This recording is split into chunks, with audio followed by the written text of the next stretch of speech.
Mais fermez-la! La petite bafouille. Fouille. On parle, on s'écoute, on partage. Ici, Patrouille des idées. C'est votre ultime bafouille? ah ça sort dans la playlist. Vite, la musique. C'est mon ultime bafouille. Salut! Coucou tout le monde. Salut. Salut Anne, salut Sophie. Alors aujourd'hui nous avons Sophie. Salut Oui, Sophie. salut! Et nous avons Cyril. Bonjour Salut à toutes. Cyril. Salut Anne. Et Anne, bien sûr, comme d'habitude. Donc c'était pour faire coucou à nos milliers d'auditeurs. Et puis pour vous dire qu'aujourd'hui on va parler nourriture. Alors je vous cache pas qu'on a un bouquin avec des photos sous les yeux et ça fait baver. Hein. Mais on vous en Oui, dira on n'a pas plus. que le livre sous les yeux, on a aussi le beau cuisinier. Hein. Ça c'est pas faux. Ah, merci. Les Merci de filles, m'accueillir. Vous regarderez garçons. les photos sur le site. Hein. Et les vidéos. Et les vidéos sur YouTube. Absolument. On va en parler tout à l'heure. Ouais. Ouais. Donc, est-ce que vous voulez commencer par un petit coup de cœur, coup de gueule pour nous exposer tous vos griefs? Ben ouais, allez, c'est parti. Moi, je suis pas. C'est pas vraiment. Alors, c'est pas un coup de cœur du tout. C'est pas un coup de gueule, mais c'est plutôt un. Je suis complètement choquée quand je vois toutes ces bonbonnes de protoxyde d'azote partout dans la rue. Voilà, ça me. Je comprends pas tout ça. Et puis, vraiment, c'est choquant. Alors, j'ai trouvé 6 bonbonnes au fond d'une impasse chez un copain. Alors effectivement, il y en a beaucoup. La raison étant probablement que c'est une façon facile de perdre un peu la tête. C'est facile à se procurer. Alors, plus tout à fait maintenant, parce que la vente, pour des raisons récréatives, a été interdite. Donc maintenant, ça va être un peu plus difficile à acheter. Mais bon, on va pas se cacher qu'il y a d'autres moyens que d'aller dans des boutiques pour l'acheter. Donc c'est un peu compliqué de l'interdire complètement. Et ça paraît rigolo, puis ça paraît pas dangereux en fait. Ouais. C'est sûr que c'est pas quelqu'un qui avait fait beaucoup de chantilly, peut-être Ben, je sais pas. Alors voilà. Possible, hein. Ouais, Cyril, toi, donc, on n'a pas dit, mais Cyril est cuisinier. Et alors, En toi, partie. tu cuisines avec ces bonbonnes? Ça m'arrive, effectivement. Alors, je suis cuisinier animateur, c'est-à-dire que j'interviens sur des événements pour promouvoir une marque, une organisation, une destination. Et ça passe par la cuisine, ça passe par la gastronomie. Donc, partager, faire déguster, c'est vraiment mon quotidien. Et je réalise aussi quelques vidéos, effectivement, sur les réseaux sociaux, pour moi-même ou pour des partenaires. Oui, et donc, tu utilises les bonbonnes de protoxyde d'azote. Exactement. Oula, Pour- ça y est, ça bafouille. Nous, on dit du gaz, des bonbonnes de gaz, c'est pour faire tout ce qui va être émulsion, les chantilly, qu'on connaît, donc c'est la solution la plus facile, parce qu'on pourrait aussi la monter à la main ou au batteur. Mais Ouais. c'est vrai que la solution la plus simple, c'est le protoxyde d'azote. Ouais. Après, on ne peut pas empêcher les usages détournés de trucs très utiles. Hein, voilà. Par contre, il faut vraiment être conscient que c'est très dommageable. Ça peut provoquer des choses très, très inquiétantes dans le cerveau. Alors déjà, il y a le fait que quand on a pris du protoxyde, on n'est plus vraiment maître de ses pensées ni de ses actes. Mais surtout, ça endommage vraiment le cerveau. Et donc, voilà, si jamais vous utilisez un peu ça comme produit récréatif, renseignez-vous parce que c'est pas forcément une super idée. T'as déjà testé ?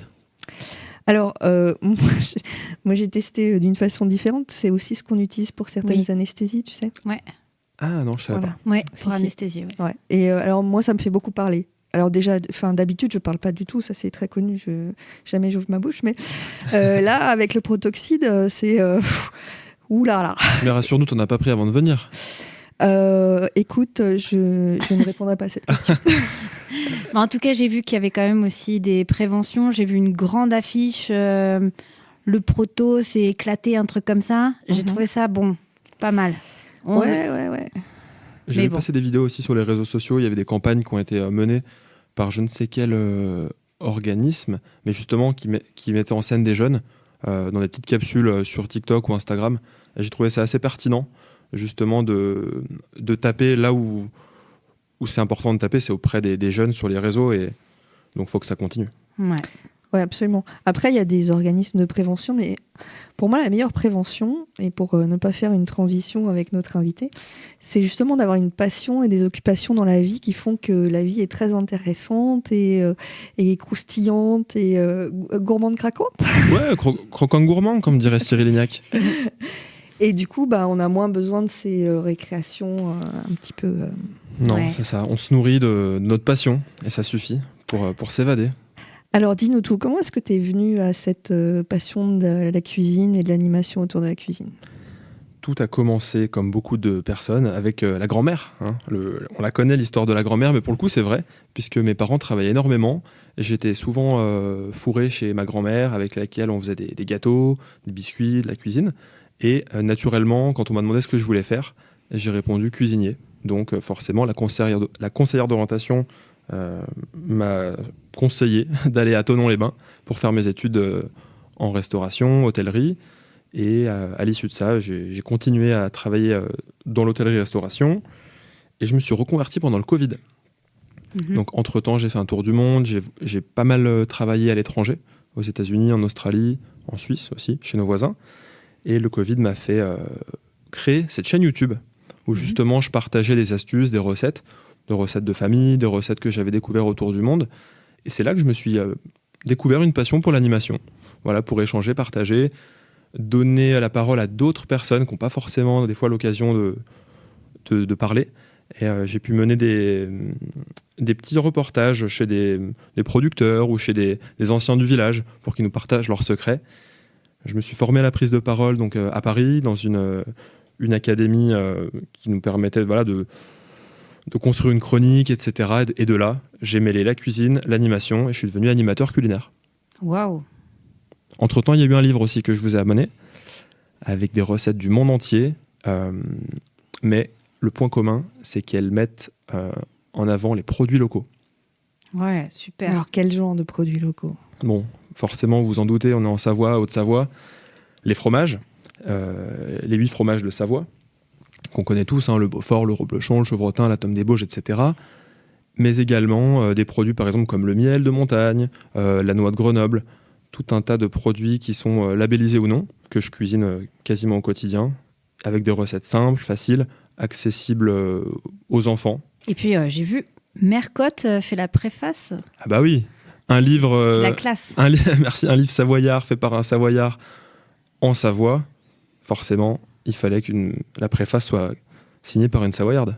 Et c'était facile de l'aborder Non, c'était pas si facile. Il a fallu faire jouer quelques relations, on va dire, mais elle l'a fait de bon cœur et je lui en suis reconnaissant.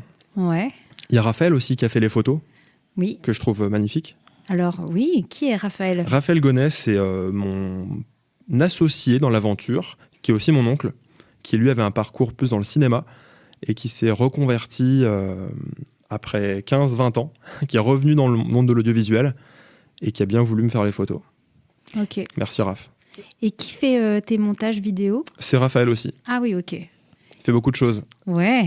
Et je vois que l'éditeur du livre, c'est La Fontaine de Siloé. La Fontaine de Siloé, c'est une des seules belles maisons d'édition dans les Pays de Savoie, donc ils sont basés à Chambéry. C'est leur premier ouvrage de cuisine. Ils faisaient beaucoup de livres de randonnée, des romans, des histoires pour les enfants, etc. Donc c'est une très belle édition basée à Chambéry. Ils font des manuels scolaires aussi. Mais le livre de cuisine, ça leur a vraiment plu. On en a parlé tous les deux donc avec le patron. Et direct, il a signé. Et donc, comment ça s'est passé ? C'est plutôt toi qui l'as approché, qui lui a proposé le projet ou... C'est l'inverse. C'est-à-dire qu'il me suivait. Il me suivait de l'époque de la chaîne YouTube et il voyait passer ses recettes sur les réseaux sociaux. Donc, on publiait une vidéo par semaine pendant la période du Covid. Donc, forcément, on est venu en compiler quasiment une centaine. Et il a dit, un jour, je le croise sur un événement, il me dit, tiens, Cyril, est-ce que tu voudrais compiler tes recettes dans un livre ? Moi, je le regarde et je me dis, un livre, c'est fini. Enfin, tout le monde est sur les réseaux, les gens ils vont sur Marmiton, 750 grammes. Qui va ouvrir un livre ? Non, mais moi, j'étais dans le monde des vidéos. Et donc, je refuse. Poliment, je refuse et tout. J'ai pas trop le temps, ça me dit rien, etc. Donc, bon, il a compris. On se recroise un an après sur un autre événement. Il me dit, bon, le livre, toujours pas réfléchi ? Pareil. Je lui dis non, c'est toujours pas d'actualité. Et puis en fait, avec Raphaël, on revient de l'événement dans la voiture et on discute. Et il me dit, tiens, c'est bizarre, ça fait quand même 2 ans qu'il nous relance pour le livre. Il y a vraiment une volonté de sa part, il y a un truc.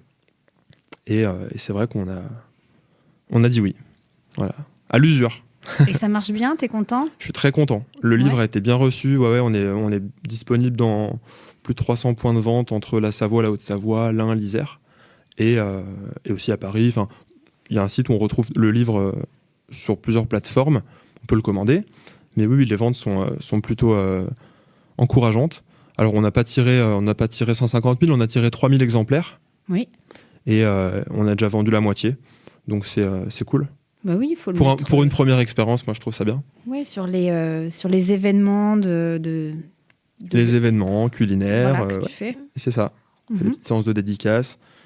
Donc, c'est une belle expérience. Puis ça fait un cadeau sympa. Hein. Bien sûr. Un petit cadeau pour Noël, tu sais, offrir aux gens qui habitent pas la région et qui ont besoin d'idées pour faire des tartiflettes. Et, c'est plus facile. Alors, justement, je rebondis là-dessus. Il n'y aura pas de tartiflettes. C'est vrai. Dans le livre, la volonté, c'était de garder, donc de dépoussiérer, hein, si je puis me permettre, les recettes d'époque de Savoie, qu'on connaît tous, hein, les tartiflettes, les diopolintes, les crozets, etc. Le but, c'était de mettre l'axe sur des recettes du monde, avec des produits locaux. Et non pas des recettes du coin avec des produits d'ailleurs. Ça rejoint le coup de gueule que j'avais à passer, mais qu'on m'a pas demandé. Ah mince. Ah zut. Vas-y. Non, en fait, moi, c'est un coup de cœur, coup de gueule. C'est-à-dire que, en même temps, j'ai envie de remercier donc justement toutes les personnes qui œuvrent au quotidien pour nous proposer des bons produits. Donc, que ce soit les éleveurs, les producteurs, tous ces gens-là qui ont un métier passion, qui n'est pas forcément très facile. Et de l'autre côté, toutes ces personnes qui achètent sans trop réfléchir, justement, qui ne soutiennent pas ces agriculteurs. Mais je pense qu'on peut les soutenir justement à l'année en achetant de manière un petit peu plus réfléchie. Bon, il y a la question du pouvoir d'achat qui se pose, bien évidemment, parce que, par exemple, si on prend un fromage à 25 € le kilo, c'est sûr qu'on ne peut pas en mettre tous les jours dans ses plats. Mais je pense qu'il y a des façons d'acheter, de se renseigner, de regarder un petit peu plus les prix, etc., les provenances, les indications, les labels, etc., pour justement acheter plus malin, plus local, sans pour autant tomber dans le bio. Hein. Je suis pas un défenseur du bio, etc., mais juste prendre en compte que ce qu'on retrouve dans certaines enseignes de hard discount, c'est pas forcément le vrai prix des choses. Enfin, je trouve que c'est la base en fait de bien s'alimenter.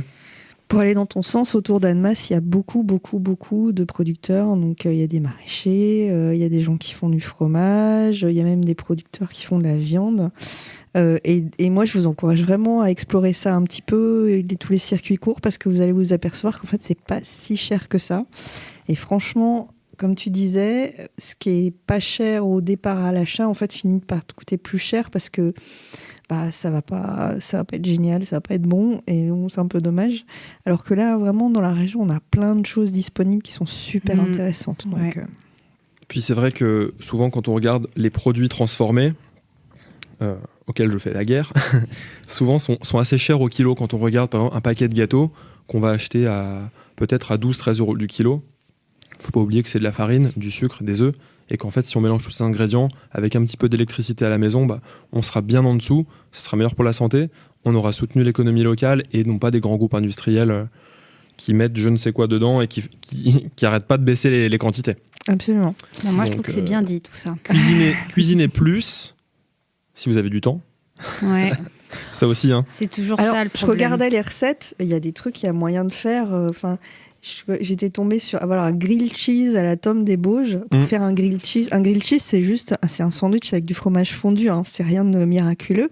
Merci. Non, mais j'ai pas dit ça. Ta recette est absolument extraordinaire. Hein. J'ai pas dit ça, mais c'est pour rassurer les gens qui s'imaginent pas qu'il faut 4 heures pour faire un grilled cheese, quoi. Non, bien sûr. Donc des recettes saines avec des produits locaux. Enfin, saines, tout dépend de la quantité de fromage, mais... Donc en fait, l'intérêt aussi du livre, c'est de donner des idées. C'est-à-dire que tu disais tout à l'heure, oui, mais les recettes maintenant, ça se trouve beaucoup sur Internet, etc. Moi, je trouve que l'avantage d'un bouquin, c'est déjà tout sélectionné. C'est-à-dire qu'on a juste à prendre, ouvrir le bouquin, et puis on a une série de recettes, et puis on n'a pas besoin d'aller piocher à droite à gauche. Et puis en plus, on peut leur faire confiance aux recettes. Parce que elles sont liées à ton nom et toi, tu vas pas mettre une recette qui est nulle ou que tu n'as pas testée. C'est ça. Et pour les cadeaux, c'est mieux d'offrir un livre que d'offrir une vidéo. C'est plus simple. Voilà. C'est plus simple. T'imagines le petit Noël, ah bah je t'offre une vidéo YouTube. Puis Non, aussi, c'est très bien le livre. Merci. Ce qui est sympa aussi, c'est que j'ai apporté une dimension un peu plus personnelle au livre. Donc il y a des astuces, il y a des récits de voyage, sans écrire des pages, mais voilà, des petites anecdotes. Dans tel pays, on fait ça. J'ai appris cette recette grâce à telle personne. Et ça donne ça permet de le lire plutôt que juste de le consulter pour faire une recette. C'est un livre de cuisine qui se lit, en fait. Ok. Trop bien. Et est-ce que tu écoutes de la musique quand tu lis un livre de recettes? Oui, en parallèle, ouais. Quand je cuisine, j'écoute toujours de la musique. Ouais. Tout le temps. Par exemple, This Is Mélodrama? Ouais, en ce moment, j'écoute bien. Ouais. Ça donne la pêche. Tu nous as choisi ça? Tu veux nous expliquer maintenant ou après pourquoi tu nous as choisi ça? Oh bah tout de suite, hein, c'est assez simple. C'est une musique qui... je sais pas, il y a deux chanteurs, hein. Enfin, il y a Théodora et This Is. Il y a deux timbres de voix que j'apprécie. Et puis, ouais, c'est une musique qui motive, qui donne la pêche, sans pour autant trop écouter les paroles. Voilà, moi, c'est vraiment le rythme que j'ai apprécié là-dessus. Et le matin, comme le soir, je l'écoute assez régulièrement. Et puis, ouais, c'est un bon moment. Ok, bah on y va avec This Is Mélodrama. Blessé, BG, VGT dans le TGV. Dégoûté, qu'est-ce que j'ai fait? Qu'est-ce que j'ai fait? Encore, toujours pareil. Il pleut de l'eau de Javel. Ça fait de l'aquarelle. Sur les couleurs de la vie sans elle. Tout coule sur moi. Sur la douleur de la vie sans toi. Tout roule pour toi. J'suis comme un son que t'aurais pas, Shazam. J'suis comme un condense mélodrame. Ça fait si mal alors que ça fait pas longtemps. J'suis comme ce son que t'aurais pas, Shazam. J'suis comme un condense mélodrame. C'est donc la dernière fois qu'on s'accompagne.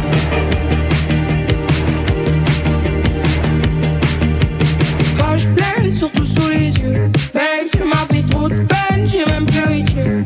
Je t'ai dit je t'aime plus d'une fois ou deux. Mais moi j'ai dit je t'aime en homme pas deux. Je suis dans le bleu d'hiver. Je suis dans un étoile mais je repense à hier. Galerie RER. C'est ton pied, c'est mon pied, pourquoi tout foutre en l'air? Je suis comme ce son que t'aurais pas, Shazam. Y'a ton odeur dans mon lit, dans mes draps. J'ai jamais vraiment été ta Valentine. Je suis comme ce son que t'aurais pas, Shazam. Y'a ton odeur dans mon lit, dans mes draps. J'ai jamais vraiment été ta Valentine. C'est tout à ton bonheur de me vouloir du mal.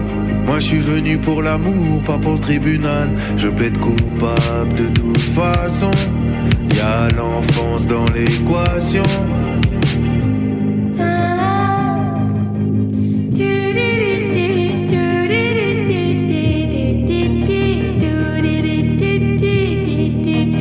Je suis comme un son que t'aurais pas, Shazam. Je suis comme un condense mélodrame.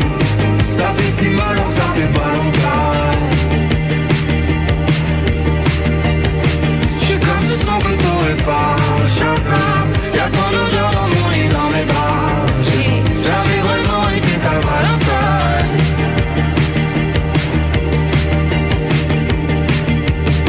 Et voilà, on est de retour. Alors, on s'est fait des petits grilled cheese. Oui, tu nous as pas apporté de gourmandise. C'est vrai. C'est le carême encore. On peut Ça pas. doit être- On n'a pas le droit. On n'a Je pas vous le droit. promets que la prochaine fois, on se fera un festin. Ok. C'est ça qu'en ce moment, c'est un peu... les journées Non. sont plus ou moins... Ah, mais alors justement, c'est quoi ta journée type? journée type, il n'y en a pas. Ah Il n'y ouais. en a pas. Quand on est à son compte, on a des journées qui sont assez différentes les unes des autres. Donc ça peut être une journée de préparation d'événements. L'année dernière, la semaine dernière, je vais y arriver, je suis parti à Milan pour les Jeux Olympiques avec le comité de tourisme de la Savoie. Donc par exemple, la première journée, c'était de faire les courses, de préparer mon matériel, de mettre tout ça dans une valise pour que je puisse rentrer dans le train avec tout ce qu'il faut, rejoindre l'équipe sur place à Milan. On a tourné des vidéos donc pendant 2 jours. Donc voilà, une journée de tournage de vidéo avec une équipe qui est sur place. Une journée comme aujourd'hui, donc ça va être une partie prospection, parce qu'il faut faire rentrer du chiffre d'affaires. Voilà, gérer les réseaux sociaux, faire un petit peu de community management sur les différentes plateformes, voir mon site internet, comment je peux l'améliorer, répondre aux mails, répondre aux devis, aux demandes de devis pour des événements à venir. Et puis voilà, toujours ranger, organiser tout le matériel. Parce que je commence à stocker pas mal de matériel, des planchas, des barbecues, beaucoup de matos de cuisine. Donc tu as une grande maison? J'ai un grand garage. J'ai un grand garage et effectivement la cuisine prend une bonne partie de mon appartement. Ouais. Donc tu as fait une formation en cuisine au départ, et pour tout ce qui est vidéo, création de contenu et tout ça, c'est quelque chose que tu as appris sur le tas ou... Oui et non. En fait, j'ai toujours eu cette envie de faire une chaîne YouTube. Je m'en souviens à l'époque où j'habitais en Floride aux États-Unis et je voulais faire une chaîne YouTube de voyage. Parce que voilà, c'était l'époque où les créateurs de contenu commençaient à exploser un peu avant le Covid, tout ça. Et puis je me suis vite dit que si je filmais en voyageant, est-ce que j'allais vraiment continuer à voyager ou est-ce que je rentrerais pas plus dans une démarche de création pour montrer quelque chose aux autres et du coup, moi, arrêter vraiment de voyager au sens propre du terme. Donc j'ai abandonné le projet et c'est vraiment pendant le Covid où on était tous à l'arrêt, hôtellerie, restauration fermée, que je me suis dit tiens, et si je créais une chaîne YouTube de cuisine? On a fait notre petit bout de chemin avec Raphaël, etc.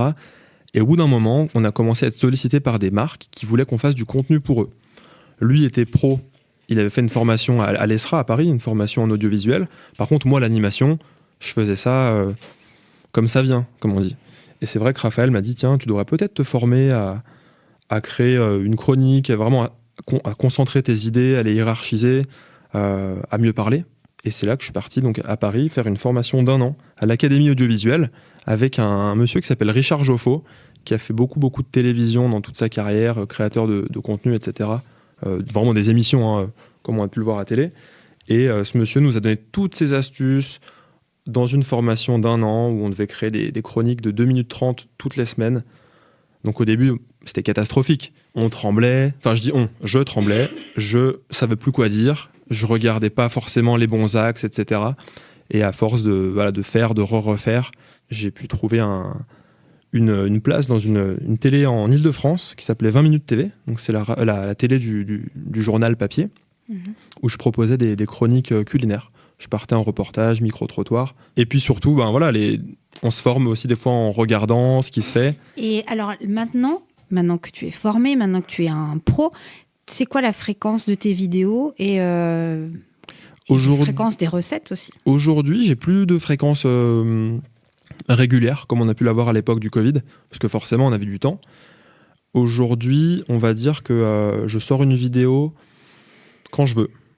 Pour la simple et bonne raison que quand j'ai du temps pour créer une vidéo, je la monte derrière, ça prend quand même du temps. Entre l'écriture, toute la réflexion, la prod et la post-prod, il y a quand même ça dépend des vidéos, mais au moins 1 semaine, 1 ou 2 semaines. Et puis, et sinon, quand je fais des vidéos pour des partenaires ou des clients, sur des contenus collaboratifs, où je suis rémunéré, on a 12 contenus, il y a 12 mois dans l'année, donc c'est 1 vidéo par mois. Ok. Donc voilà, par exemple, là, il y a une vidéo qui va sortir prochainement pour un de mes partenaires. J'en ai une qui est sortie la semaine dernière. Donc c'est vrai que c'est des contenus sponsorisés, si j'ose dire, mais où je garde quand même mes valeurs et ma direction artistique.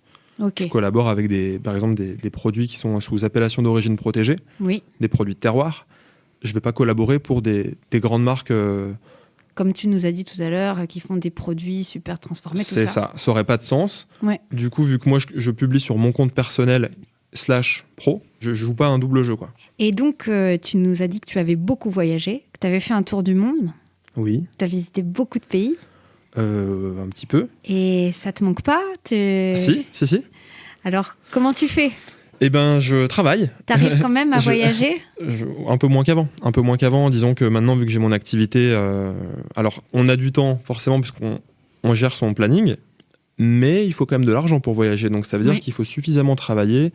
Moi, j'ai de la chance d'avoir une saisonnalité dans mon activité qui me libère 2 créneaux, on va dire juillet-août, où c'est un peu plus calme, Et maintenant un petit peu moins, mais j'allais dire novembre. Je trouve du temps, ouais. Mais je continue. Ah ouais, mais pourquoi c'est plus calme en juillet-août ? Parce que moi, je travaille beaucoup avec des entreprises, des marques sur tout ce qui est salon. Sur tout ce qui est salon, même tout ce qui est... les entreprises sont souvent un peu plus calmes en juillet-août. Donc c'est vrai que moi, je dépends de ce rythme-là également. Oui, parce qu'il y a plein de manifestations quand même en l'été. Tu pourrais faire plein de trucs, j'imagine. C'est vrai, mais pour l'instant, mes clients me contactent plus sur on va dire, de février à juin. Après, il y a les vacances, puis après, ça repart septembre jusqu'à novembre, décembre. Et j'ai encore une question. Pour toi, avoir un restaurant, c'est quoi ? Ça, c'est une idée, c'est un projet, pas du tout. Alors pas du tout envie, ou... Avoir un restaurant, c'est être très courageux.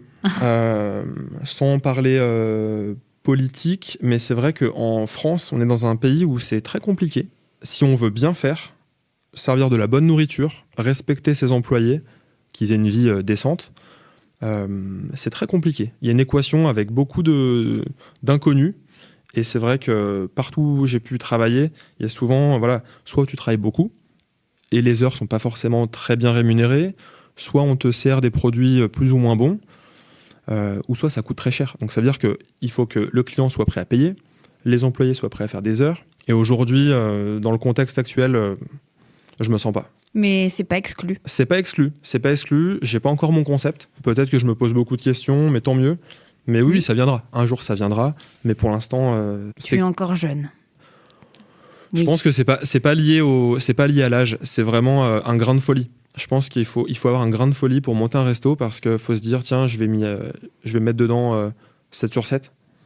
Même si on n'est pas forcément au fourneau, mais c'est toute une réflexion. Et puis, c'est beaucoup de travail. Franchement, c'est beaucoup de travail. Et est-ce que ça paye vraiment ? Je me pose encore la question. Les gastros, je pense que quand même, c'est... Non ? Non. Je pense que justement, on voit beaucoup les gastros, les restaurants gastronomiques qui créent une deuxième structure un peu plus bistrot pour justement ramener plus de profit. Mais un établissement gastronomique, par exemple, si on prend un 2 étoiles, c'est des brigades où ils sont plus de 20 en cuisine.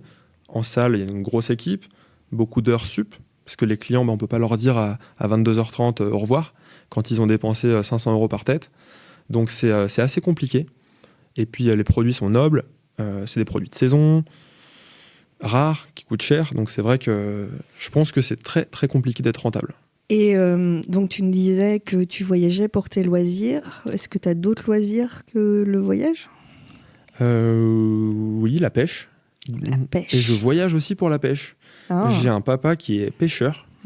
Alors pas professionnel, mais je commence à me poser des questions, vu la fréquence à laquelle il va à la pêche. Oui, il aime bien pêcher, et c'est vrai que ça nous arrive de temps en temps de partir à l'autre bout du monde pour voyager autour de la pêche. C'était quoi ton dernier voyage Madagascar. Madagascar, c'était au mois de décembre dernier, 2025.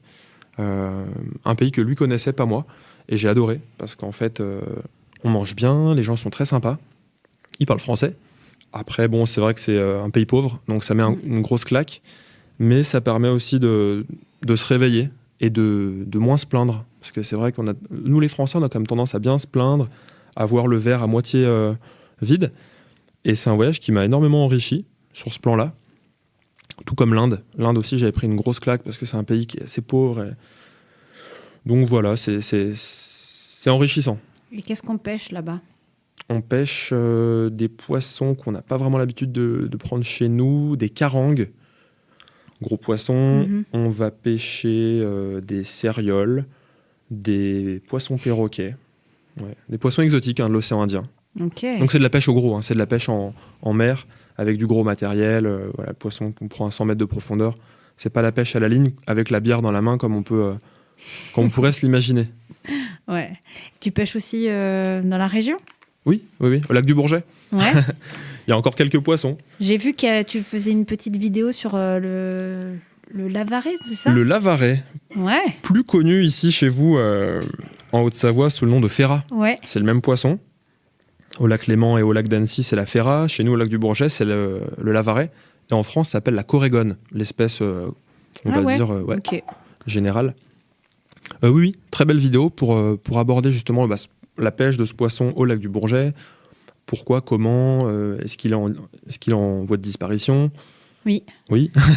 Et puis oui, bah voilà, c'est ça aussi. C'est difficile aussi pour les consommateurs par exemple, la perche dans le lac Léman, c'est très difficile d'en avoir. Et puis, donc, Ça fait partie des produits vraiment d'exception. Hein. Là, on est la perche, tout ça. Oui, c'est un luxe. Clairement, c'est un luxe. On peut pas tous en avoir. Ouais. Mais il y a quand même des élevages en Savoie, en Haute-Savoie. Enfin, en fait, partout en France, il y a des élevages de poissons où les éleveurs font les choses dans les règles. Et plutôt que d'aller acheter du saumon, par exemple de Norvège, hein, on connaît le sujet, avec tout ce que cela implique, le transport, les poissons qui développent des poux. Ah ouais, j'ai vu ça. J'ai vu le reportage, là, Hugo Clément, c'était... Oui, oh là là. notamment, ouais. Oh là là. Mais oui, il parlait de cet élevage de saumon qui a l'air bien en France. Oui, celui-ci, oui. Mais bon, en tout cas, en local, on aura par exemple de la truite, de l'omble chevalier, tout ce qui est saumon de fontaine, et à des prix en fait qui sont totalement similaires, voire inférieurs au saumon, qui a été pêché je ne sais où, transporté, etc. Donc ici, ça fait vivre l'économie locale. C'est des produits très bons. Donc voilà, c'était pour faire une aparté. Ouais. Mais qu'est-ce qu'on disait avant? Mais je sais pas. On parlait de plein de trucs. Hein. De voyage? On peut faire une petite aparté, voyage, sinon musicale. Hein. Ouais, par exemple, on pourrait parler autour du choix. Imani, don't be so shy. Pourquoi tu ne veux pas être timide? Eh bien oui, il ne faut pas être timide. C'est vrai que c'est une bonne question. Avant, j'étais très timide.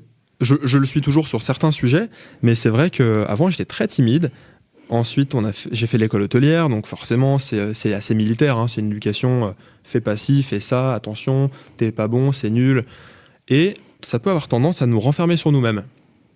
Et ce titre, Don't Be So Shy, en plus que la musique soit dansante, je trouve que c'est une invitation justement à dépasser ses peurs, à oser, mais tout en restant un peu vulnérable.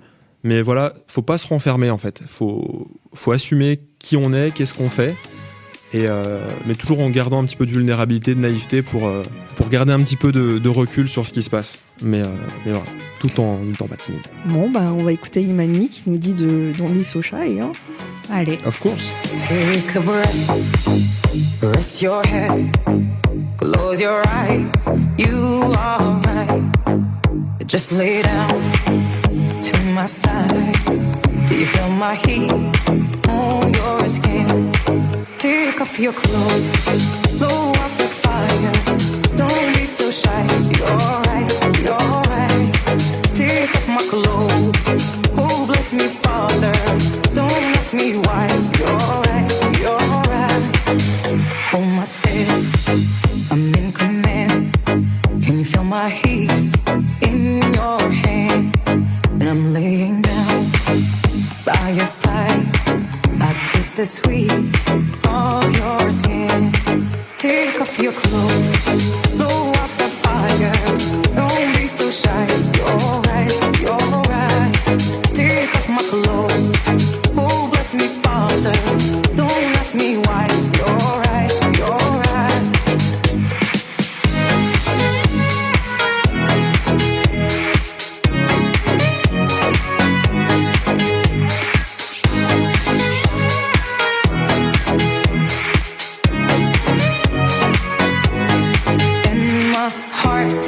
Race so much faster. I drown myself in your holy water, and both my eyes just got so much brighter, and my soul got, oh, here so much closer. In the dark, I see your smile. Do you feel my heat on my skin? Take off your clothes, blow up the fire. Don't be so shy, you're right, you're right. Take off my clothes, oh bless me Father. Don't ask me why, you're right, you're right. Take off my clothes, blow out the fire. Don't be so shy, you're right, you're right. Take off my clothes and bless me further. Don't ask me why, don't ask me why, don't ask me why.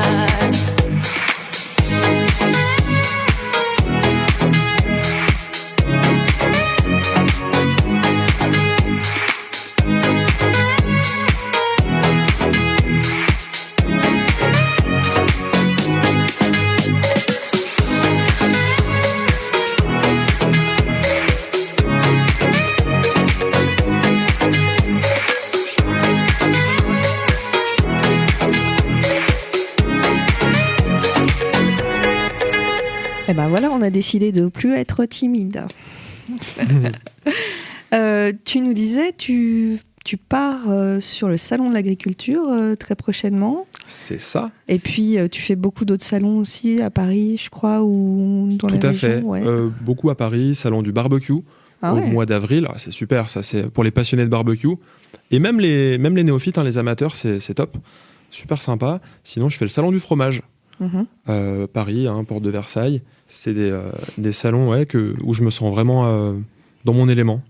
Bons produits, des gens qui sont là pour en savoir davantage sur les produits. Donc franchement, c'est cool. Et salon de l'agriculture, tu vas faire quoi exactement ? Le salon de l'agriculture, je vais être sur le stand des fromages de Savoie.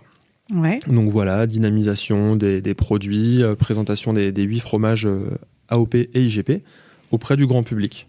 Donc ça va passer par des dégustations, de la vente de fromage, il y aura des démonstrations aussi de fabrication. Donc le but, c'est d'informer le public parisien, principalement, de leur présenter notre savoir-faire, pourquoi les fromages de Savoie et de Haute-Savoie, je les mets dans le même panier, sont si uniques. Donc voilà, c'est ça. C'est vraiment apporter du savoir, ouais. Tu vas pas préparer une petite recette Pas cette année. Pas cette année, c'est pas le but. Je l'ai eu fait. Il y a 2 et 3 ans.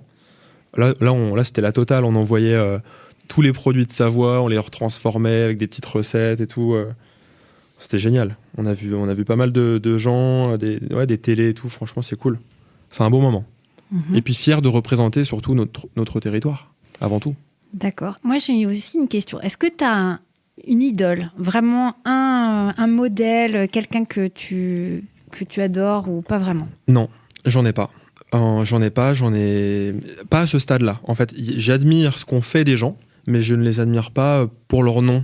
Mais oui, par exemple, des aventuriers comme Mike Horn, voilà, pour des expéditions qu'ils ont pu mener dans des endroits où personne n'avait été, je trouve que ça, c'est formidable, quoi. Alors, comment tu t'inspires ? Comment je m'inspire pour la cuisine ou pour la vie de tous les jours ? Oui, pour la cuisine, pour ton boulot. Je m'inspire de ce que je sais, donc ce que j'ai vu, ce qu'on m'a partagé, donc que ce soit sur des événements, ce soit sur des proches. Des fois, c'est tout simplement une discussion avec quelqu'un qu'on a rencontré dans le train, qui nous dit qu'il fait ça de telle ou telle manière. Aussi les réseaux sociaux, on va pas se le cacher, on voit quand même pas mal de choses tourner sur les réseaux, bien sûr. Mes voyages m'ont beaucoup inspiré. Que ce soit Amérique du Sud, Asie, Afrique, et même des voyages plus près, même des pays comme la Grèce, on trouve toujours des choses à découvrir et tout, des produits. Principalement. Mais par exemple, des grands noms de la cuisine française, ça va pas forcément être des modèles pour toi ou non ? Disons qu'en fait, il faut dissocier l'homme d'affaires du cuisinier. Et c'est vrai que je me rends compte souvent que je pourrais dire Paul Bocuse. Oui. J'ai travaillé dans une de ses enseignes aux États-Unis notamment. Bon, il y a le cuisinier. Ouais. Et il y a l'homme. Bon, voilà, après, il y a des choses qui font qu'on n'est pas forcément d'accord avec la personne, mais oui, après, j'ai beaucoup de respect pour tous ces grands chefs, qu'ils soient étoilés, MOF, ou pas forcément, mais pas une personne plus qu'une autre. Ok. Alors, MOF, c'est meilleur ouvrier de France. Oui, pardon, merci. Oui. Pas grave. Heureusement que tu es là. Heureusement, parce que sinon, t'as raison de le préciser. T'as raison de le préciser. C'est vrai qu'aujourd'hui, on les reconnaît beaucoup sur nos émissions, dans les concours, avec le col bleu, blanc, rouge. Je précise que c'est pas uniquement destiné aux cuisiniers. Il y a des meilleurs ouvriers de France, il y en a en fleuriste, ma coiffeuse. La classe. Ouais. D'ailleurs, il y a toujours, je crois, un salon des meilleurs ouvriers de France à Gaillard. Ah bon ? Avec, absolument. Il y avait des artisans et tout ça qui venaient, des artisans d'art qui venaient représenter ce qu'ils faisaient, etc., etc. Non, c'est... Donc, ça te dirait pas de tester un restaurant méga connu, super coté Franchement, non. Non ? Non, je suis pas là-dedans. Ça te fait pas vraiment rêver ? Pas encore. Peut-être que non, je suis pas trop là-dedans. Je suis assez simple en fait. Moi, la haute gastronomie, ça me fait pas rêver. Ok. J'ai grandi dans une famille de paysans et c'est vrai que nous, c'était plus les vaches, l'horticulture, les marchés et tout ça. C'était un monde qui pour nous étaient vraiment pas accessibles et qui en fait n'avaient pas vraiment les mêmes valeurs. Enfin, Ouais. Nous, on était plus dans la simplicité, l'échange, le bon produit, le troc avec les... Ouais, non, c'est pas un truc... Pourtant, j'y travaille. Hein. J'ai travaillé dans des établissements 5 étoiles, à droite, à gauche, Ouais. côtoyé beaucoup de clients fortunés, mais ça m'a pas... Je pense que c'est ça, justement, qui m'a fait redescendre et Ouais. de me dire que tout ce qui brille n'est pas or. Enfin, on connaît la phrase, mais c'est vrai qu'elle prend tout son sens quand on côtoie ce genre de clients qui, en fait, sont pas plus heureux que nous, si ce n'est même l'inverse. Et non, franchement, non, ça me fait pas rêver. Alors, je pense que l'expérience est formidable, mais mettre Ouais. 350 € dans un menu, ouais, bon. Mais le boulot derrière, quand même. Ah, mais le boulot, il est là. C'est incroyable. Le boulot, il est là. Je dis pas, mais c'est vrai que est-ce que moi, je vais apprécier tout ça après avoir vu les coulisses? Parce que j'ai travaillé dans ces Oui. établissements-là, j'ai pas la même magie, en fait. Ouais. Peut-être que moi, je vais apprécier peut-être une autre expérience Ouais. que toi. Pour y avoir travaillé, tu vas dire, ah bah en fait, c'est pas si brillant que ça, en fait. Mais j'ai perdu peut-être le côté admiratif. Ouais, je comprends. Et est-ce qu'il y a une cuisine que tu n'aimes pas? T'as beaucoup voyagé. Est-ce qu'il y a quand même des pays où tu as dit... J'ai toujours bien mangé. À vrai dire, j'ai toujours bien mangé. Bon, c'est vrai que l'été dernier, j'étais au Kyrgyzstan, Oups. au-dessous du Kazakhstan. Ah ouais. Et en fait, c'est vrai que dans ces pays-là, c'est assez similaire. Vous avez toujours à peu près les mêmes inspirations. Donc, c'est des anciens pays soviétiques qui sont proches de la Chine, donc il y a une influence... C'est la route de la soie dans le Exactement, ouais, exactement. Et c'est un peu toujours pareil. Des fois, bon, bah, vu qu'on comprend pas, parce que l'alphabet, c'est pas Ouais. le même que le nôtre, je me suis retrouvé dans des restaurants, j'étais un peu fatigué, j'avais pas trop envie de réfléchir, et c'est vrai que je prenais un plat au hasard, parce qu'on peut même pas communiquer avec les serveurs hein, dans ces établissements-là. Et puis, bon, bah, on m'a servi des abats, ouais, Ah. c'était pas dingue. J'ai pas fini, c'est assez rare, mais après voilà, dire que j'aime pas la gastronomie, ce serait quand même... Non, pas forcément la gastronomie, mais une cuisine que t'apprécies pas trop ou... C'était assez particulier. Hein. C'est Ouais. vrai que J'imagine. dans la steppe, là, dans les montagnes kirghizes, on nous a servi des préparations fromagères avec du lait de... Je sais plus quel animal c'était. Du yak, non? Quelque chose comme ça. Ouais. Quelque chose comme ça. Où ça sentait vraiment le rance, quoi. Pas habitué. Et on voit que les locaux adorent. Donc, c'est juste qu'on est différents. Ouais, tant que t'as Ouais. pas goûté à du thé au beurre rance, t'as pas fini ta vie. Oh, Ah, j'ai goûté... La viande bouillie, des trucs comme ça. Oh, bah, c'est ça. J'avais Ouais. goûté du lait de jument. Mm. Je voulais goûter le lait de chamel. Ouais. Et en fait, ils n'en avaient plus. Et j'ai dit lait de jument. C'était la seconde option que le serveur me proposait. Et franchement, c'était vraiment pas bon. J'ai fait la grimace et j'ai pas pu finir. Les poulains ne sont pas d'accord avec toi, mais Ouais. Bah, tant mieux pour eux qui se le gardent. Mais sinon, j'adore. Après, j'ai plutôt des gastronomies, des cuisines que j'apprécie énormément. Alors lesquels? La France, déjà. Ouais. Pour rester chauvin quand même. Ah ouais. La cuisine italienne. J'aime beaucoup la cuisine libanaise. Toute la cuisine méditerranéenne, parce que je la trouve savoureuse, saine. Et puis, j'aime bien aussi la cuisine sud-américaine. Ouais, Brésil, Pérou. Ouais, c'est très sympa. Ah, moi j'adore. Pérou, c'est peut-être ma cuisine préférée. Après, je dirais Japon, mais je connais pas vraiment. J'ai jamais été au Japon. Bon, on connaît forcément les ramen, les sushis, tout ça, mais les currys, les katsu curry et tout. Mais c'est vrai que j'ai pas vraiment été sur place pour me rendre compte. Nous, en France, on a la version, je pense, francisée de ce qui se fait là-bas. Oui. Mais c'est vrai que des bons sushis, là, c'est quand même bon. Et alors, quels sont tes projets futurs? Mes projets futurs, de continuer mon activité, d'être présent sur des salons, de me faire plaisir, de continuer à voyager pour m'enrichir sur le plan culturel et de vivre des expériences. Voilà, vivre des expériences diverses et variées, des projets, donc à la fois dans la vie pro et perso. Par exemple, là, j'étais sur des animations culinaires en détention. Donc, j'ai animé des ateliers à la prison de Bonneville, qui est juste à côté. Ah ouais. C'était quelque chose de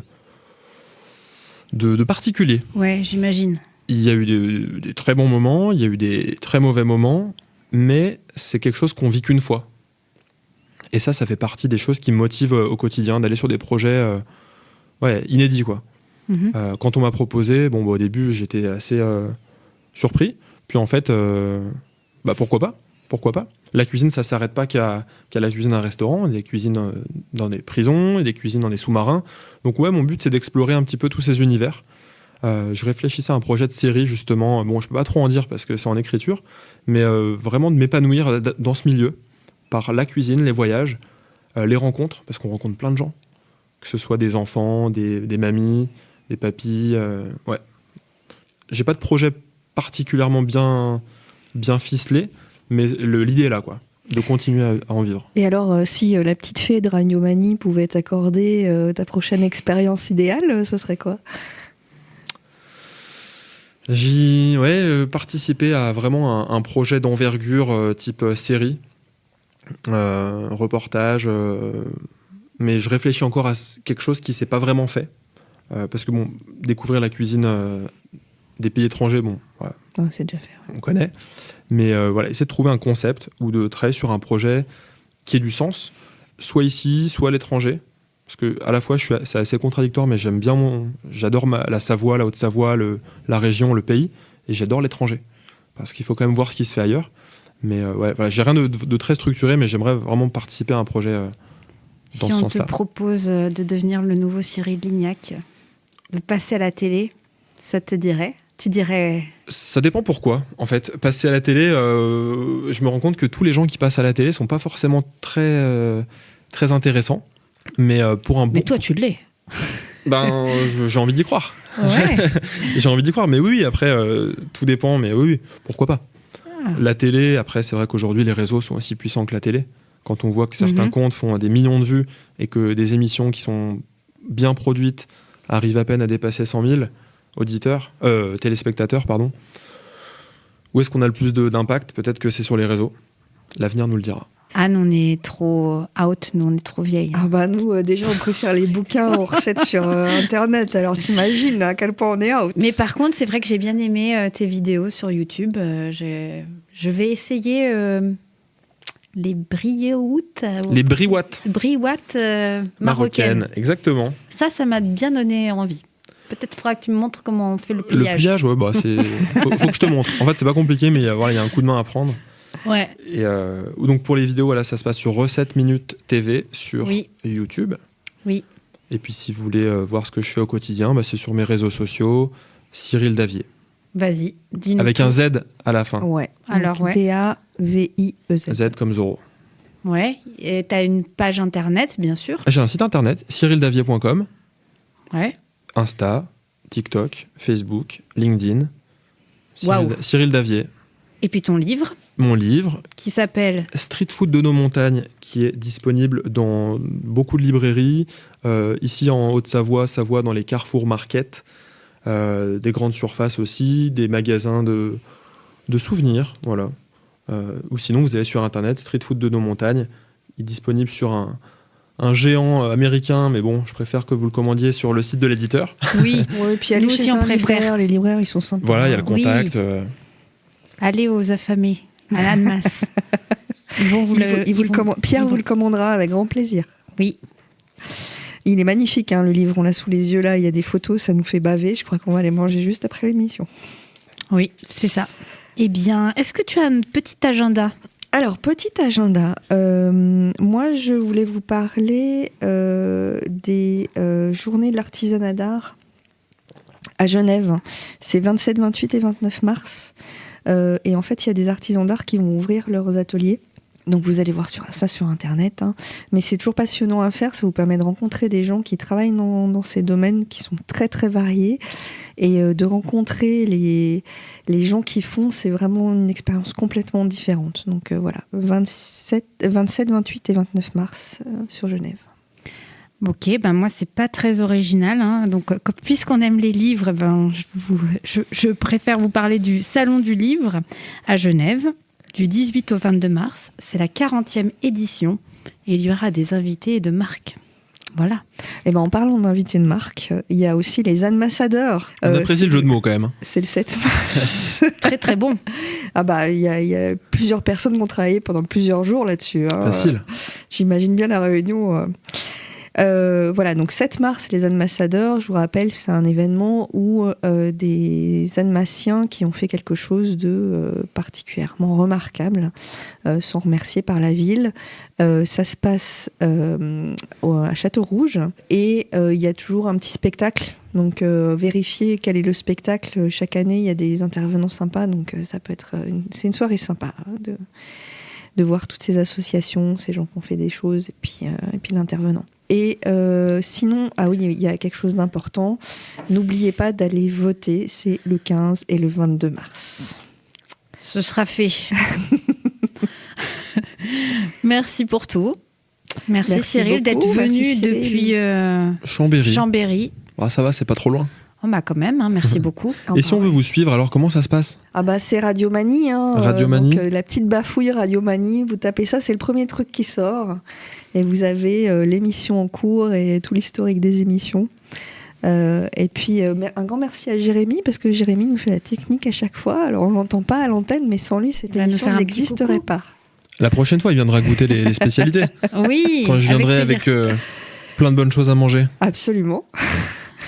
Merci à tous. Merci Merci bien. Sophie, merci Anne. Au revoir tout le monde. La petite chanson. Ah oui, la chanson. Alors, c'est Renaud, et puis qui est-ce qui chante avec lui Axel Red. Axel Red. Axel Red, et c'est Manhattan Kaboul. Et pourquoi tu as choisi cette chanson ?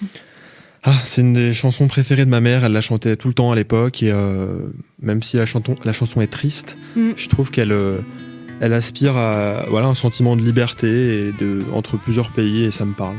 Donc j'apprécie. Merci beaucoup. Super, merci beaucoup. Allez, on part à Manhattan et on va jusqu'à Kaboul. Petit portoricain, bien intégré, quasiment new-yorkais. Dans mon building tout de verre et d'acier, je prends mon job, un rail de coke, un café. Petite fille afghane, de l'autre côté de la terre. Jamais entendu parler de Manhattan. Mon quotidien c'est la misère et la guerre. Deux étrangers au bout du monde, si différents. Deux inconnus, deux anonymes, mais pourtant pulvérisés sur l'autel de la violence éternelle. Un 747 s'est explosé dans mes fenêtres. Mon ciel si bleu est devenu orage lorsque les bombes ont rasé mon village. Deux étrangers au bout du monde, si différents. Deux inconnus, deux anonymes, mais pourtant pulvérisés sur l'autel de la violence éternelle. Gagne mon rêve américain. Moi, plus jamais esclave des chiens. Il t'imposait l'islam des tyrans. Ceux-là ont-ils jamais lu le Coran?